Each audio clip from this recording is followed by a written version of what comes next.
Interview with Beverly Cassara. Hello listeners, my name is Anthony Phillips, and I will be interviewing Mrs. Beverly Cassara today. Beverly, can I call you Beverly?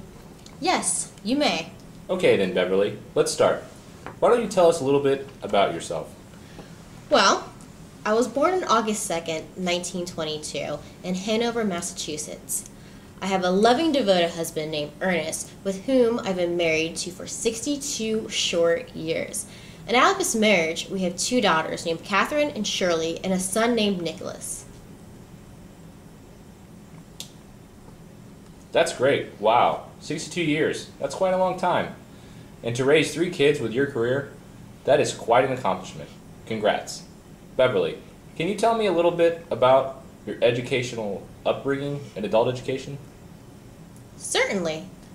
While I lived in Maine, I attended 2 colleges. Colby College in 1947, when I received my A.B. in English education, and Bridgewater State College in 1954, where I earned my M.E.D. in adult education.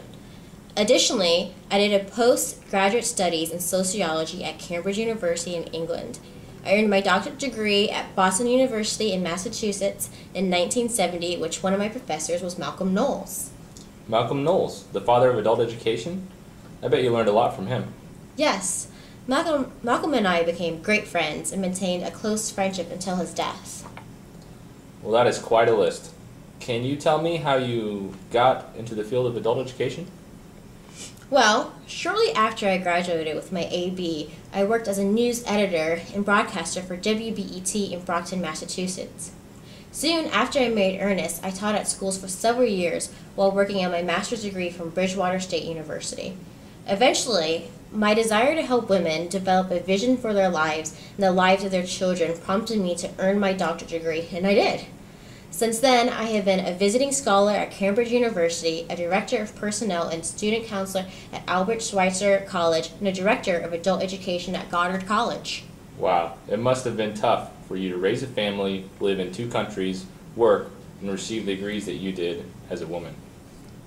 Well, yes, it was. But with the support and encouragement of my family and friends, it made things, I would say, bearable. What are your major interests areas with adult education? What are your research interests? I would say that my interests are adult education, adult learners, women in continuing education, international adult education, and the social implications of adult education for minority and underprivileged adults, as well as that's where my interests lie. Very interesting.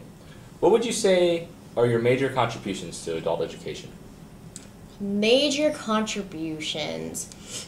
Well, I would say I have many, but if I had to choose a few in this short interview, I would say my major contributions to adult education are rooted with developing leadership in adult women. You see, while I was in Washington, D.C., one of my projects involved working with African American low-income women. In this program, I encouraged my students to become involved in a community project which was called the Jubilee Housing Project and the Montana Terrace Housing Project as a part of their coursework. In this coursework activity, they engaged in activities that helped renovate and add additions to deteriorating townhomes. They would paint, install light fixtures, garden, landscaping, and anything that would make the townhouse a home. Eventually, one of the students in the group went on to found Life Pathways, Inc., which is a literacy and educational system organization in the D.C. area. Additionally, I have helped 14 women receive their GEDs. I am also one of the founders and chairs of the Cambridge Senior Volunteer Clearinghouse in Cambridge, Massachusetts, which is an organization that trains managers for governmental and non-profit agencies as personal directors for those working with senior citizens. I have also begun to organize Elder Corps, which is a senior citizens advocacy group in Cambridge seeking to enhance the roles and status of older citizens. It's easy to see that you have made an impact on your students and within your community. Furthermore, you have left a long-term impact in the institution of adult education by writing numerous articles, monographs, book chapters, and over 125 book reviews. Additionally, you have received several awards, such as being named the Woman of Achievement by WETA in Washington, D.C., Outstanding Service Adult Education Award, as well as being inducted into the International Adult and Continuing Education Hall of Fame in 2003. What do you see for the future of adult education?